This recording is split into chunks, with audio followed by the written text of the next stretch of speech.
Oi pessoal, tudo certo? Hoje vamos então continuar nesta terceira parte o vídeo sobre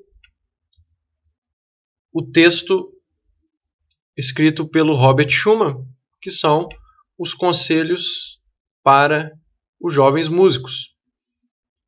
Eu fiz então 2 vídeos anteriores, cada um sobre uma página deste escrito, e agora eu vou fazer o terceiro. Então eu estou lendo as frases e comentando um pouquinho essas temáticas que são bem interessantes aí e que, de algum modo, né, permanecem interessantes ao longo dos séculos, né, desde quando ele escreveu. Vamos lá então. A primeira é a seguinte, nas palavras dele: há muitas pessoas no mundo. Ser modesto, porque não há nada que possa se pensar ou inventar que não tenha sido já pensado ou inventado por uma pessoa. Te lembrar de algo de verdadeiramente original, encara como uma oferta do alto que deve ser partilhada com outros. Então, basicamente, aqui ele está se referindo a uma certa humildade estética, certo? Ou seja, de que está se referindo ao fato de que, por muitas pessoas já terem criado muitas coisas, que provavelmente é muito difícil alguém criar algo do zero, né? A gente tem que ter certa modéstia aí para encarar nossos próprios feitos, né? E não julgarmos-nos como pessoas que vão, né, fazer coisas completamente diferentes de tudo, porque a gente vai ter sempre aí algo anterior no qual vamos estar nos baseando, certo? Então, essa modéstia é importante também para o músico. E claro, para o artista em geral, né? Embora que ele está falando dos músicos propriamente, isso pode ser trazido para todos os âmbitos da arte.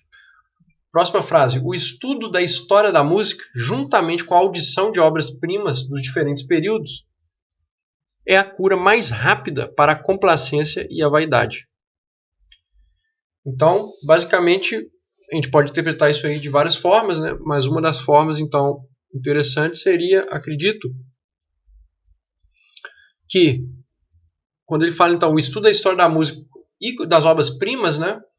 Seria uma cura para a vaidade. Por quê? Porque quando o músico, ou o artista em geral, ele não entra em contato com as grandes obras, ele vai sempre se acreditar melhor do que ele realmente é.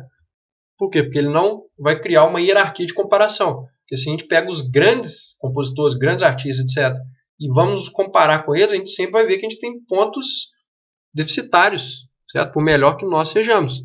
Ou seja, quando a gente tem esse nível de hierarquia, a gente consegue diminuir a nossa vaidade e, portanto, nos julgarmos segundo uma perspectiva realista de onde a gente está aí, no meio disso, certo? Enquanto alguém que é inconsciente dessas coisas, ou seja, da história da música e das obras, grandes obras de outros tempos e daí em diante, não consegue julgar as coisas a partir dessas comparações e, portanto, se envaidece por algo que às vezes é bastante supérfluo ou leviano.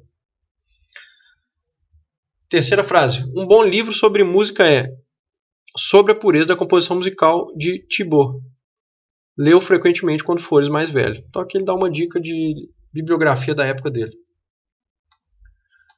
Vamos passar para a próxima. Se passares por uma igreja e ouvires o órgão sendo tocado, entra e ouve. Se fores suficientemente afortunado para ser admitido ao banco do organista, põe os teus dedos na tecla e maravilha-te com o impressionante poder da música.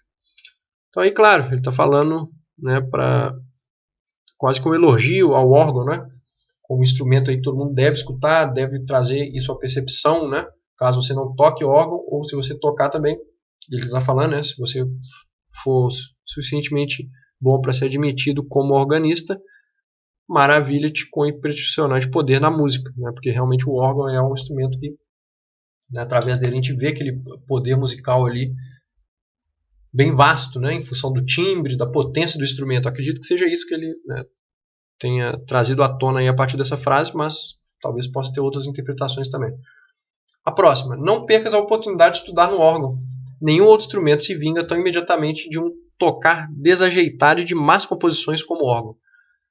Então acredito que, por que ele faz essa observação? Porque como é um instrumento que é bem complexo, né, em vários sentidos aí, da questão das teclas, da afinação também, né, e de outras questões, e como ele tem essa amplificação do som, então em termos de percepção, né, o órgão, principalmente na época dele, devia ser um instrumento que você conseguia obter melhores efeitos para percepção musical e daí em diante do que outros instrumentos, né? Então, acredito que seja por isso que ele indica o órgão, né, como um instrumento para você, inclusive, detectar aí boas e más composições, né? Provavelmente porque você conseguia ouvir, né, de um modo mais profundo aquilo ali, né? Você ouvir de um modo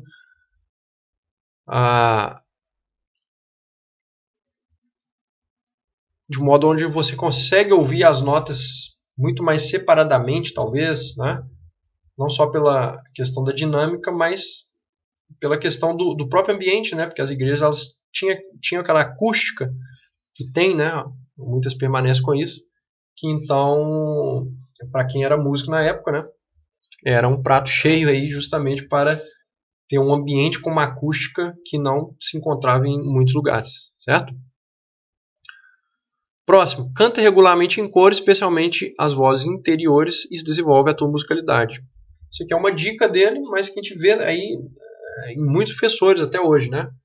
Acredito que também era algo de outras pessoas ali, indicações de outras pessoas da própria época dele, ou seja, que essa questão da gente cantar, né? Que é muito importante em coro, principalmente justamente porque ali a gente consegue ouvir outras pessoas, né?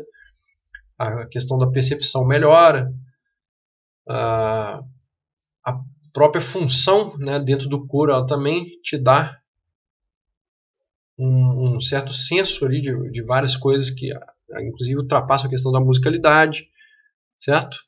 Né, você participar de algo, tocar em conjunto, né, também trabalha a musicalidade, daí em diante, então tem vários pontos realmente benéficos. Então vamos continuar ali. O que é que significa ser musical? Então ele faz esse questionamento aí, interessante. Deixa eu só descer aqui antes, para vocês conseguirem ler comigo. Isso. O que é que significa ser musical? Não és musical quando olhas ansiosamente para as notas e te apressas para chegar ao fim. Também não és quando, estando alguém a virar-te as páginas e por engano vira 2 páginas em vez de uma, paras e não consegues continuar. Mas és musical quando consegues antecipar o que se vai passar numa peça de música nova para ti, bem como numa peça que já te é familiar, isto é, quando a música não está apenas nos teus dedos, mas também no teu coração e na tua cabeça. Então aqui basicamente ele está falando esses outros pontos, né, que vão tornar o músico virtuoso para além da questão puramente técnica dos dedos, né? Mais uma vez uma certa crítica ao virtuosismo, que é uma questão que ele já tinha trabalhado aí em frases anteriores, né? Nos outros vídeos, quem quiser ir assistir ou reassistir, ele vai justamente criticar o virtuoso por isso, justamente por ele não levar em conta a musicalidade, a expressividade, a música em geral, mas se ater apenas à questão técnica, né? Então, eu acredito que isso aqui seja outro ponto onde ele aborda isso, né, faz essa crítica e, ao mesmo tempo, dá dicas aí do que seria ser musical. Certo? Próxima frase. Como é que uma pessoa se torna um bom músico? Meu caro, as coisas mais importantes, bom ouvido e percepção mental rápida, são enviadas do alto. Mas estes dons podem ser desenvolvidos e aumentados. Não te tornarás bom músico enclausurando-te como um eremita em trabalho mecânico contínuo, mas sim tomando parte numa miríade de atividades musicais, especialmente as que envolvem cores e orquestras. Então, o que ele está dizendo é que você tem que ter uma amplitude como músico, né, para se tornar um bom músico. Então, por isso que ele fala que se você ficar só trancado em casa, fazendo um trabalho mecânico contínuo, isso não vai te tornar um melhor músico. Você tem que estar envolvido com mais coisas, né, que vão aumentar a sua percepção musical, vão te dar novas experiências como músico e daí em diante. Certo? E ele coloca 2 coisas aí que seriam caras ao bom músico, que é o bom ouvido e percepção mental rápida. Ele diz que elas são enviadas do alto em qual sentido? De que as pessoas talvez nasçam com certo talento dentro dessas 2 coisas. Certo? Isso é uma opinião dele. Então, que as pessoas nascem com isso de algum modo, né? Mas que então podem ser aumentadas, segundo ele, através destes outros trabalhos que vão além dos trabalhos puramente mecânicos. Tá? Próxima frase. Habitua-te a conhecer as tessituras dos 4 tipos de voz humana. Ouve especialmente os coros. Descobre que intervalos têm mais força e quais são adequados para tratamento suave e gentil. Então aqui ele faz basicamente aí uma dica para quem trabalha com coro, né? ou quem vai também cantar em coro, etc. E para percepção, a gente pode levar isso também como uma dica de percepção musical em geral, né? Que é conhecer as vozes, tessituras, e daí em diante. Próxima frase. Ouve frequentemente todo tipo de folclore. É uma mina de belas melodias e oferece uma visão do caráter das diversas nações. Então isso aqui é bem interessante, né? A gente vê isso inclusive aí antes dessa época mais voltada ao nacionalismo, né? Porque o Schumann, na verdade, naquele romantismo dele ali, né? Eu digo no período romântico, né? Ele pega ali já, né, o final do classicismo e o romantismo, início do romantismo. Então, né, naquela época dele, a gente vê que essa questão do caráter nacional, né, do nacionalismo na música, ainda não estava tão explícito como viria em outros compositores, né, como Grieg, o Grieg e no Brasil, por exemplo, Alberto Nepomuceno, e depois isso vai desenvolver através do Villa-Lobos também, e daí em diante. Né? Então, no Dvorak também, né? Então vários compositores ali do romantismo quase que tardio, digamos assim, pós-Wagner, né? Eles trazem essa questão do folclore de um modo ainda mais profundo e realmente um nacionalismo mais explícito. Mas a gente vê que então esse pensamento já vem desde o Schumann ali, ou seja, a questão de ouvir a questão folclórica local e, como ele diz, para você conhecer o caráter das diversas nações, né? Que seriam fontes então de belas melodias. Próxima frase. Aprende cedo a ler as claves antigas, senão muitos tesouros do passado permanecerão ocultos para ti. Interessante isso, né? Que na época dele, então, para você conseguir ler partituras antigas, você tinha que ter um acesso a várias claves, né? A gente sabe que tinha muito mais claves do que as que a gente está acostumado hoje. Basicamente, ele reduziu as partituras aí a clave de Sol, Fá e Dó. É claro que tem outras, mas essas são as mais usadas.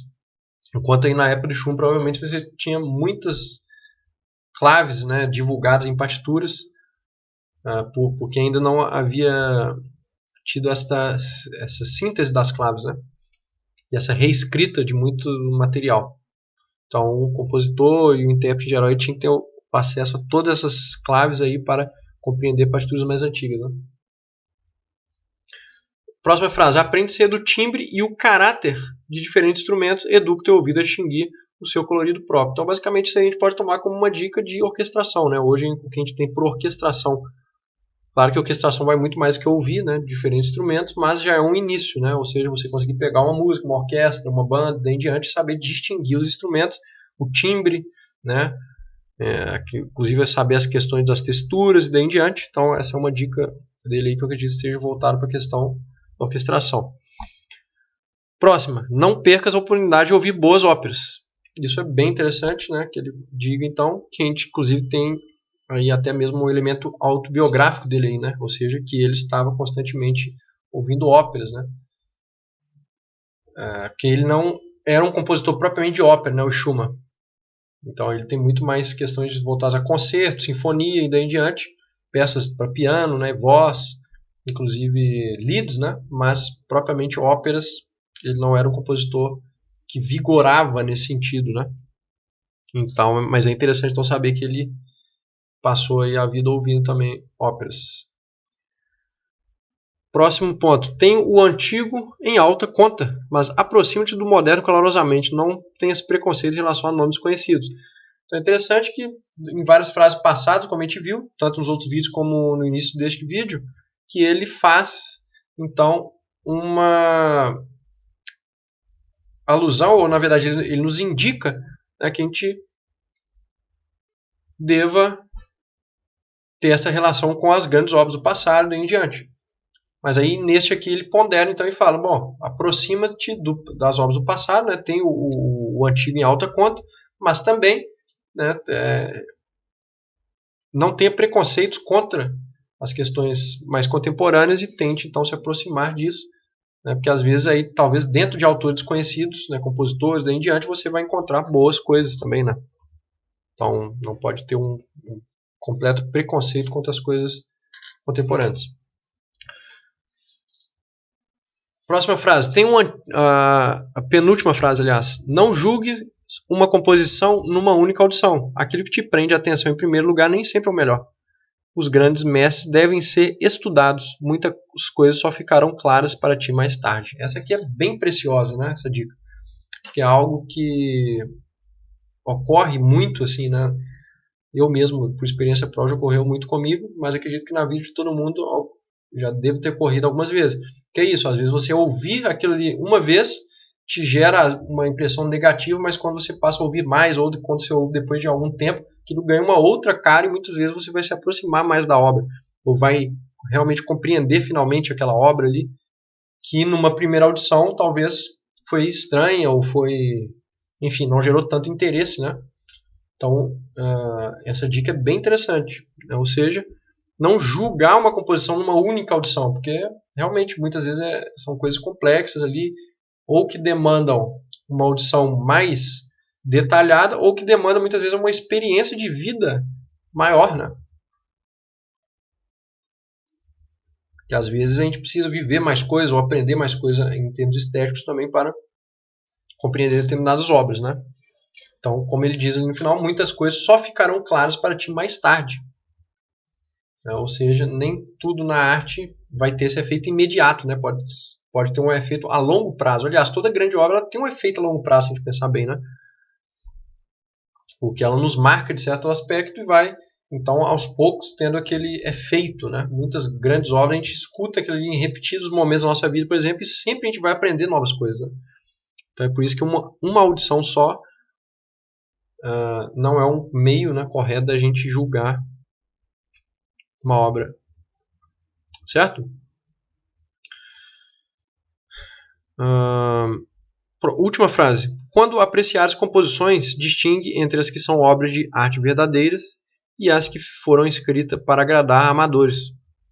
Defende as primeiras, mas não te irrites com as segundas. Então aqui ele fala para o compositor, para o músico ter uma ponderação, né, que é justamente distinguir estas obras, né, mas ao mesmo tempo não se irritar, né, porque tudo é preciso, né, de algum modo. Né? Ou seja, é preciso que existam músicas para agradar, né, pessoas que não são músicos e pessoas que são músicos. Então, há essas músicas. Às vezes isso se confunde também, né? Nem sempre isso é apenas separado, certo? Em muitos casos, pode agradar os dois, né? Mas aqui ele está falando justamente nos casos em que há estas distinções. Então, por hoje é isso, pessoal. Vai ter mais uma página ainda, tá? Depois aí. Então, devo fazer um outro vídeo sobre a última página, que vai ser então um quarto vídeo. Tá, para a gente finalizar essa sessão aí sobre os conselhos do Schumann. Então, quem quiser deixar aí sugestões, críticas, comentários, estarei à disposição para responder no canal. Então é isso, pessoal. Por hoje, grande abraço a todos. Até a próxima.